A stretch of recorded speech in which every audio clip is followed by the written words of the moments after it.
All right, so in lieu of actually doing a podcast, we're going to be doing things between periods because unfortunately I won't be around to do the podcast after this is done. So here's our first look at DCHL this week. It is between periods right now, and as you can see, the Evil Empire with a 3-0 lead on Cobra Kai at the end of the first period. First game we had, you're going to be able to see on YouTube. It featured the 5-minute majors and the triple deeks. The majors get a 3-3 tie out of it, and that puts them in the playoffs. Meanwhile, the triple deeks are going to need a lot of help. They're going to need a Street Sharks victory and a tie between the Scabs and the Babylon Warriors to have a prayer of making the top 4. So as it stands right now, the triple deeks are on the outside looking in. They're hanging on by a thread. And speaking of hanging on by a thread, any hope of this game being competitive is hanging on by a thread right now. What's the score right now, Dan? The score is 3-0 Empire over Cobra Kai. Wow. The winner of this game will be undisputed first place in the Pro Division and will get all the benefits that that entails, by which we mean none whatsoever. So, Top C, basically. as it stands right now, you have the 3-1 Cobras who have sort of fallen on hard times lately as the rest of the league is catching up to them. You have the Evil Empire who have yet to lose. So that's, what did you think of the first game, by the way? It was a pretty competitive game. The big difference I thought was the fact that the Triple Deeks had the power play events early on. They could not convert. 5-minute major had a couple of power plays. They couldn't convert. The late power play went to Triple Deeks, and that was a big difference maker. The penalty power play event for both teams did not convert what they needed to out there, and that's probably why they got a tie, in my personal opinion. And there was a lot of confusion late in the game. You're going to see that as there was a sliding call in one of those shoot first, ask questions later moments. We called it on the wrong team first. Well, we, by which I mean they. I actually didn't. Well, what happened was that the referee didn't get the name and the number of the player that actually slid, and then the process got confused about where the call was, but they got the call right at the end, and he was player number 22, and the only player 22 on the floor was for blue, and there was the blue, and the blue hit goal hits buck anyway, so it was the correct call after all. But it's a very fast-moving pace game out there, and sometimes, the last second, it gets chaotic. But that power play, again, Triple Deeks had the chance to win it, and they couldn't convert. And with that extra point, I thought it was a pretty even game, and I think maybe a tie is what was deserved, in my personal opinion. Yeah, but honors even is probably the right way to go with that one. Both teams played well enough to win. I will say right now, though, as we look at the action here in the second period, there hasn't been any shots in this period, but it's only about a minute 15 in. Yes, I'm still doing this, even though we're not actually taping this game. We're doing different versions of our podcast. We're going to try to do a podcast after every game. That way, we can get it all done if we can for that. It's basically a potathon at this point, as I explained before you came in. But the big story here, of course, is the majors now qualified for the chance at the rec title, and the Triple Deeks are all but eliminated. So, well, I wouldn't say that, but they're on the odds looking in right now based upon the results. What's going to happen later on? So they definitely don't control their list anymore. That's true. They need some help, obviously, with some ties and crazy combinations overall. And we will be seeing you again later in the game. Let's say about 45 minutes or so after game number 2. After this game is over. As he checks his non-existent watch. And we'll be back later. Thank you. Well, folks, we are back, and it's official, as we have another trophy to show you. Arrived now. Yep, there we go. Trophies are here. What's official, folks, is that not only are proud for first place, but they get, for the second time in this season, a shutout, which is pretty impressive, if you ask us. A 7-0 victory, being joined again by Tom. Tom, you saw most of that game. What'd you think of it? I thought it was a big rout by Pravda. They controlled most of the play, had a lot of shots on net, and closed out the defense at the end. Cobra Kai tried to score a couple times at the end and just kept it out to the corner. Well, full credit to Bobby for 21 saves in the shutout. Now you can see the two teams warming up here. We've got the Scabs near side, we've got the Babylon Warriors far side. This is a big one because the winner of this game is in and the loser is out. This is essentially a pre-playoff game. So as Suds is running around doing whatever the heck he's doing, Scott here joining us as always. He's got nothing better to do. Yeah, that's right. Because it's not like he has like a game to prepare for or anything. Yeah, I know. I have nothing to prepare for. So we look at the standings right now. This puts the Evil Empire into first place, and they get the 1 seed in the Pro Division. The Cobra Kai in the 2 seed. You've been watching a lot of these games. Do you think that this is going to be a rematch in the final? Could be, very well. They're both evenly matched. Very good teams. I mean, we'll have to wait and see, but yeah, very well could happen. Meanwhile, right here we've got the Scabs and the Babylon Warriors. As I mentioned earlier, this is essentially a playoff game by itself right now. Yeah. So you are not yet in the playoffs, obviously. You still have to win, but which of these teams would you rather see? Honestly, I'd rather see the Scabs. I mean, I've definitely seen them before. We know what we need to do against them. Definitely, I think that's a favorable matchup in my mind. All right, and we are ready to begin this game. This is essentially a playoff game, as I've mentioned several times. Neil making the drop here as we begin. Suds is too busy stuffing his face to join us, as you can see. The goal already scored. And we already have a goal on the first shot. So we're going to mark that one in as soon as we can. As even the referee needs something to eat around here. That's right. So the Scabs with an early lead. This is the matchup you wanted. A big save by John. We'll see how this works out right now. And of course, you still have to win your game. How do you feel going against the Street Sharks, a team you know very well? Yeah, we played them, very tough. They're a very tough team to play against, and but they're always a good matchup, and they're always hard to play against. But we've seemed to kind of come out on top. All right. Well, thank you very much, Scott. We're going to go back to enjoying the game. We'll see you again after the game for the next part of this fragmented podcast as it is. Thank you, Andy. Sharks win. They take the top. Yeah. As we're trying to express what's going on in the playoffs here, we go back to the podcast. So what you just missed, let's see if this shows up at all. I doubt it will. Is that focus, forget it. Anyway, what we're trying to show you here is that it was the Scabs putting up an 8-2 victory over the Babylon Warriors, as I scroll over the screen so you can see it all.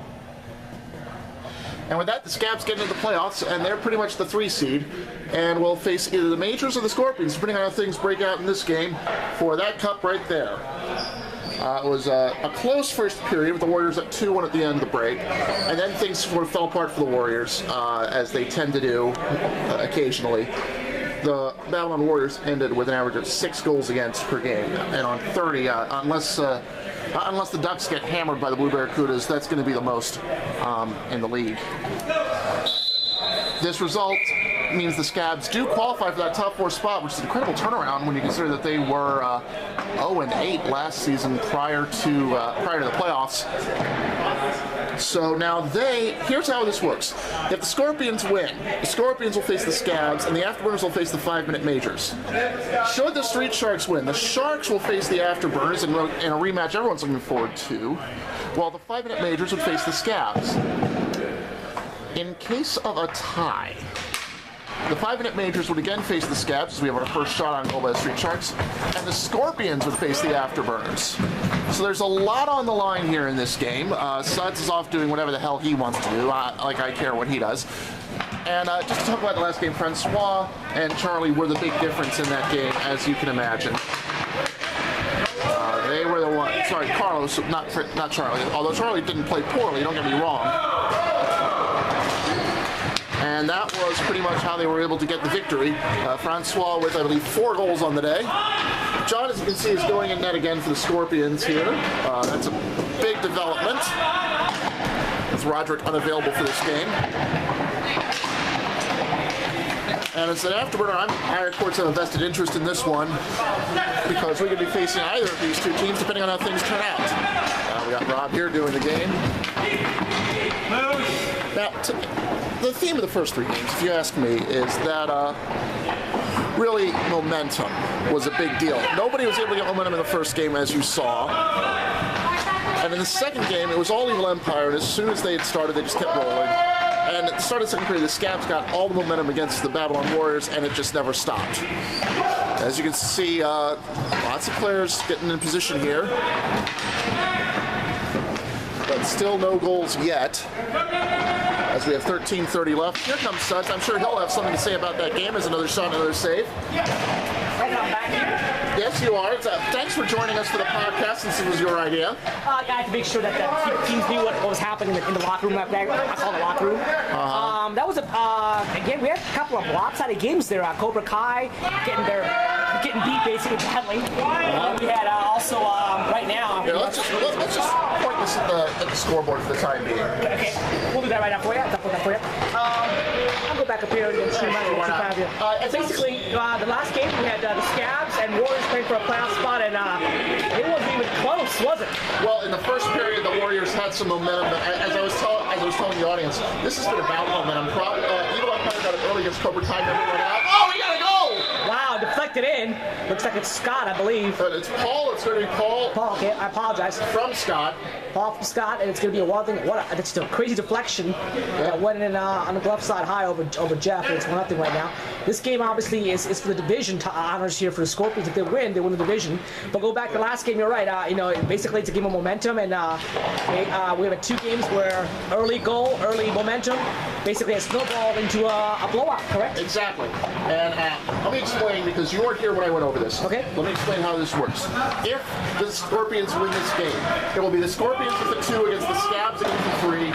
It will be the 5-minute majors as the 4 against the Afterburners as the 1. Understood. If the Street Sharks win this game, it'll be the Street Sharks as the 4. So we have another shot. Against the Burners? Against the Burners. Wow.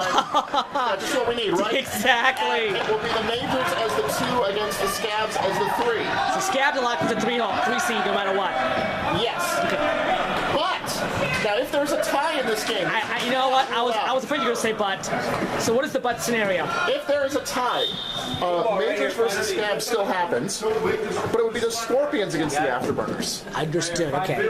And then it'll be the 5-minute majors against the Scabs. Yeah. Yeah, which is almost guaranteed. And no matter what happens here, it will be the Scabs as the 3 seed. It'll be the East winners the 2 seed, and the 4 seed will come out of the East in some form. Understood. And you know what? I want to send my congratulations out to the Scabs, a team that struggled the last 2 seasons. I mean, a big one. Yeah, and they basically won the first game of the playoffs last season in the bottom tier playoffs, and here they are, a winning team and playing for the DCHL Cup rec. A great cops for the Scabs. Great job by Charlene, Todd, and John. Yeah, and great job recruiting too. They were able to get a lot of new talent. That would be Suds, the GM, as well in this case. Because we have a backdoor draft, so teams that struggle get the top pick. And what it means by backdoor draft is if any teams are good, they take it up the rear end. Ooh, I think that could be edited out. Yeah, we can edit that comment out. Yeah, we'll take the edited part out for this case. What? I'm not allowed to make all color.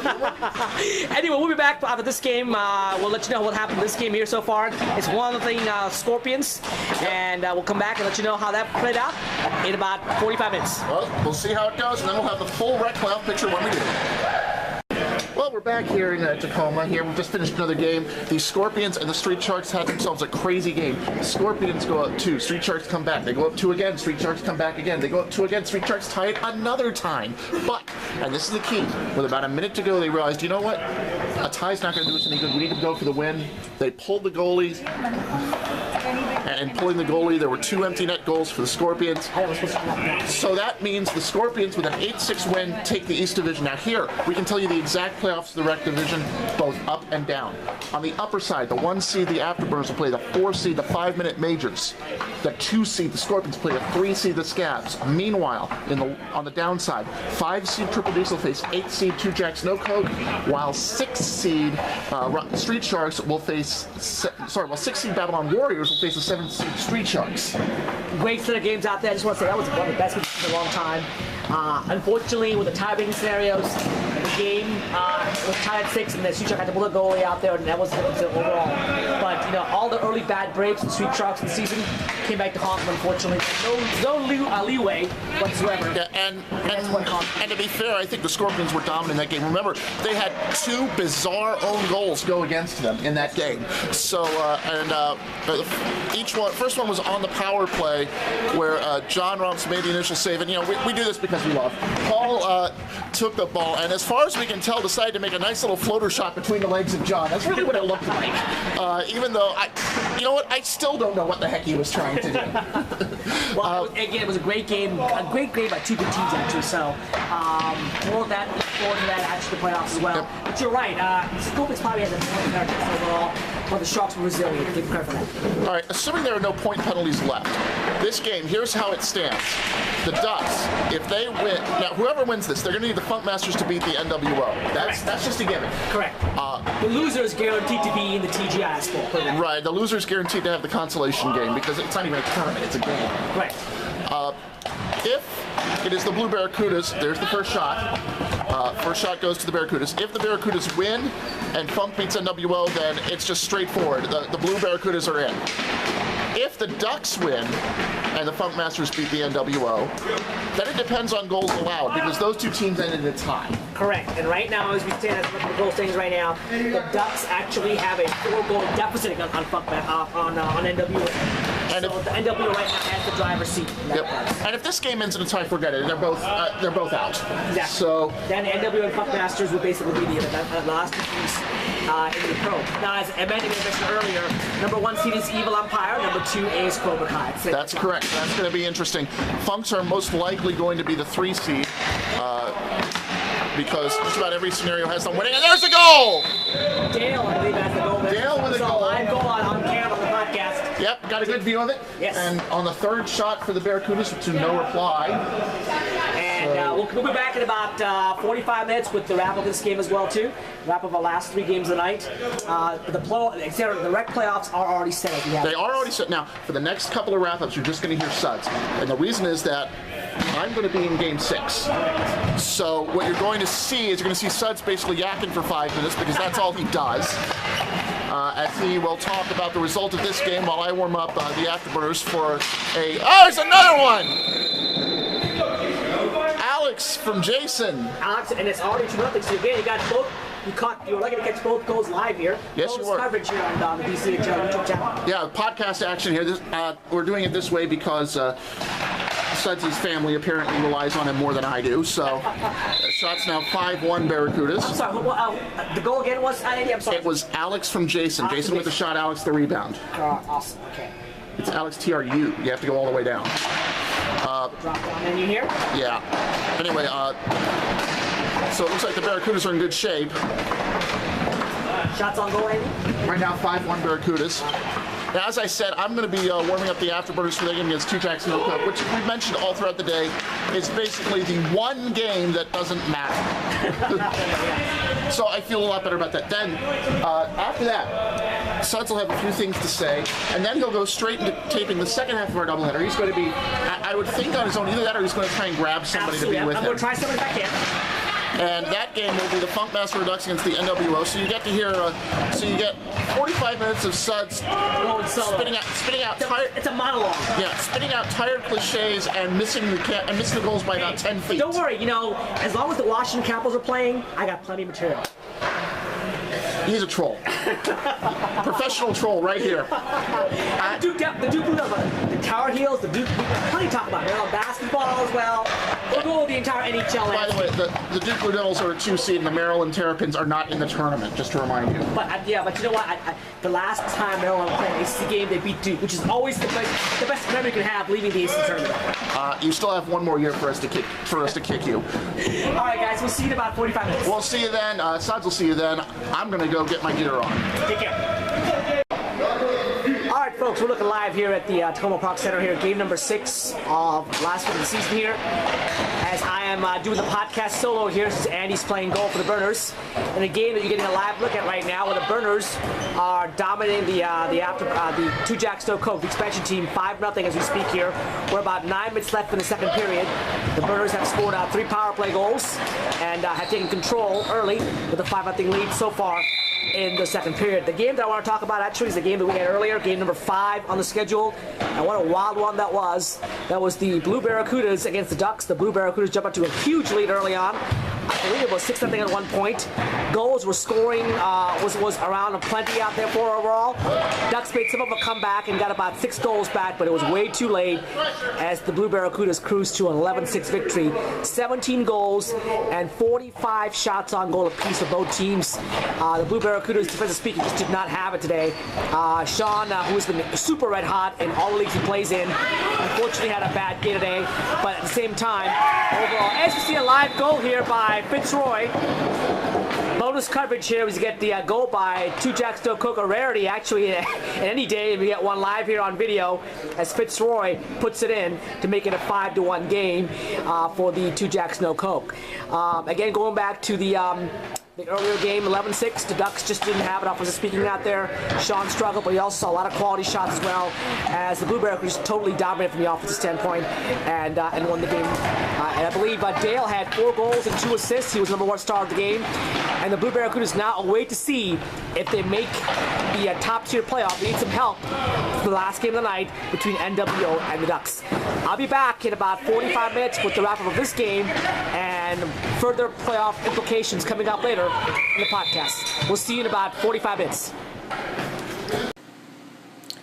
Folks, you're looking live at my TV set in my house, in my office desk, as I sit here to wrap up Week 5 podcast work here. We have 2 games to go over, the last 2 games, before we actually process the video and the audio and post it on YouTube later on today. 2 good games, actually, at the end. 2 very heartwarming games if you are both teams and the commissioner as well. Game number 6 featured the Afterburners going against 2 Jacks, No Coke. The only game that had no meaning in terms of seeding for the playoffs. The Afterburners actually did have something on the line. The record of being the only undefeated, untied, perfect team in the regular season. And they got that with a 7-3 win in a game. They actually jumped out to a 5-0 lead, had control. 2 Jacks, No Coke could not stay at the penalty box for the first period and a half, and that was their undoing. And as a result, the Burners built up a pretty big lead. However, 2 Jacks, No Coke did battle back, and they showed some toughness, some resiliency, came back, and actually held the Burners to only 7 goals, a team that's used to scoring basically about 10 goals a game overall. And also, they scored 3 goals themselves, 2 Jacks, No Coke, and Fitzroy. Want to give a shout out to Fitzroy. He had a great game, had 2 terrific goals, and shows signs that he may be a future scoring star for 2JNC in the upcoming spring season. So a great game.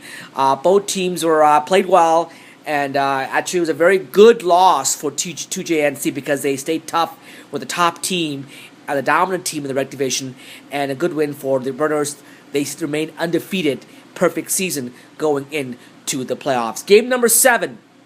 That game had a lot on the line, actually, as NWO battled Funkmasters. And watching from the locker room and watching from home, wondering if they would make it in, was the Blue Barracudas. They needed Funkmasters to beat NWO.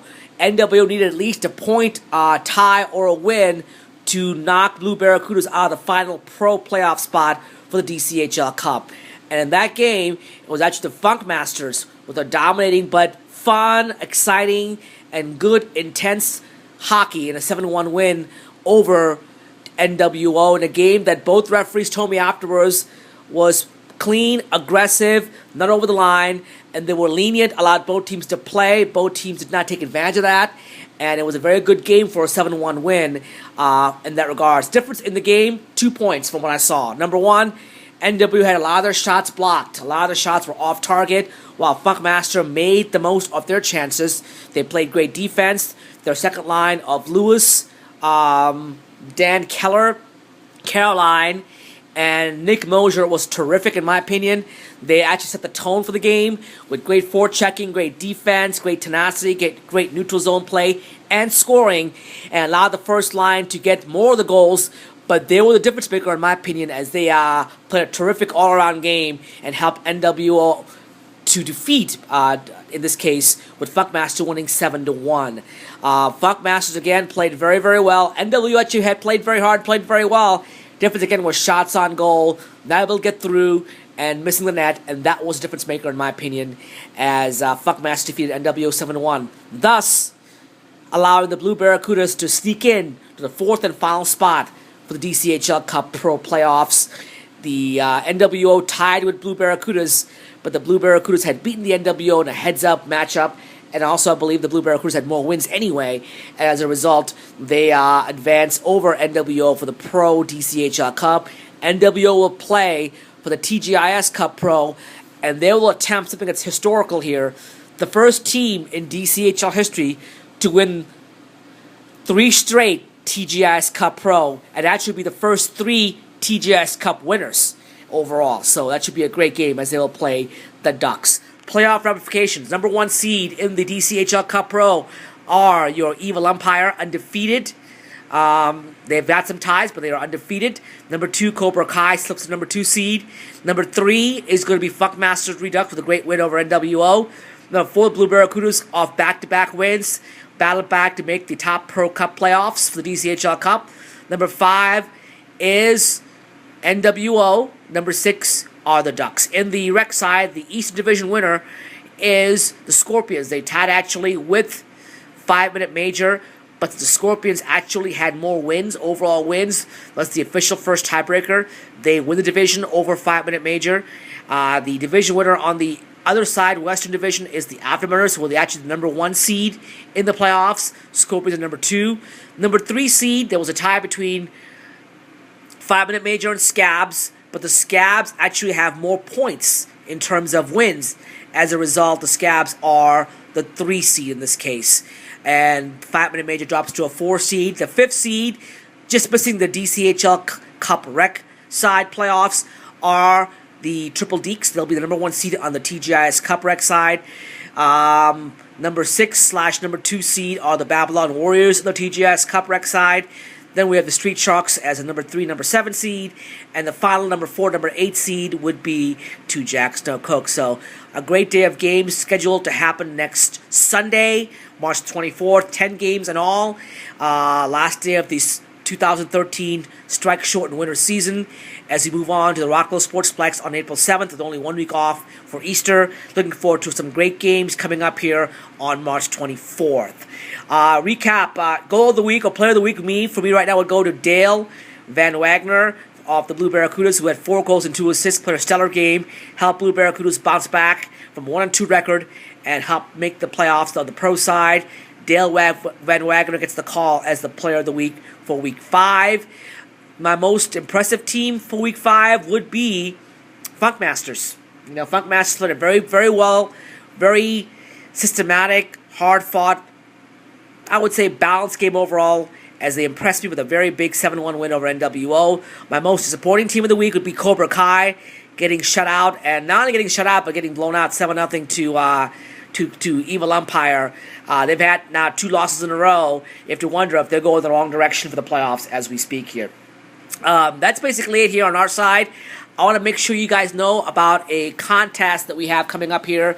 Since we have March Madness coming up this weekend for the NCAA basketball tournament playoffs, we're going to also have March Madness for the DCHL playoffs as well. Here's the contest that I mentioned earlier on Facebook. Here's what we're going to do in this case. We're going to have a NCAA/DCHL March Madness bracket. And here's how it's going to work. It's going to basically be what we call almost a 50-50 type situation in terms of fundraising. It'll be $5 to play in the. I'm sorry, let's make that $7. Make that $7 to play in the actual tournament. And the $7 gets you 2 entries. It gets you an entry into the NCAA March Madness basketball bracket. It gets you an entry also into the DCHL playoff bracket. If you win the NCAA March Madness bracket, you get half of the proceeds from all the contest entries that we have that goes into the pot. The other half goes to the DCHL slush fund to help fund our social activities, which Molly, our assistant commissioner, is in charge of in this case. Number 2 part of the contest is the DCHL bracket. If you pick all the games correctly in the DCHL bracket, and there's a disclaimer here, and pick the correct score for the DCHL Pro Cup finals and the DCHL Rec Cup finals, if you get all that correctly, you will win 1 free season as an individual player with DCHL. There's your jackpot right there. Get everything correctly and get the final scores correctly on the DCHL Cup Pro, DCHL Cup Rec games, and you will win 1 free season, the value which cannot exceed $80 or $85, the average value of a player playing in the spring season in this case. So there it is. That's the contest we have out there. I will have more information via email and have you set up as well too. It costs $7 to play. Gets you 2 entries in, 1 entry to the NCAA bracket and 1 entry to the DCHL bracket, and helps also raise money for our own slush fund to help you enjoy yourself through social activities through DCHL as well. Thank you again for a great week of 5 action. We will see you in week 6, which is our playoff week, our final week at at the Rec Center in Tacoma Park. Games start actually at 2:15. Make sure they're on time. Make sure you get there early, and make sure you have the proper shirts for your team as well too. This is Sud signing off for Week 5 podcast. We'll see you in about 5 days here for the playoffs in DCHL. Have a great week, everybody.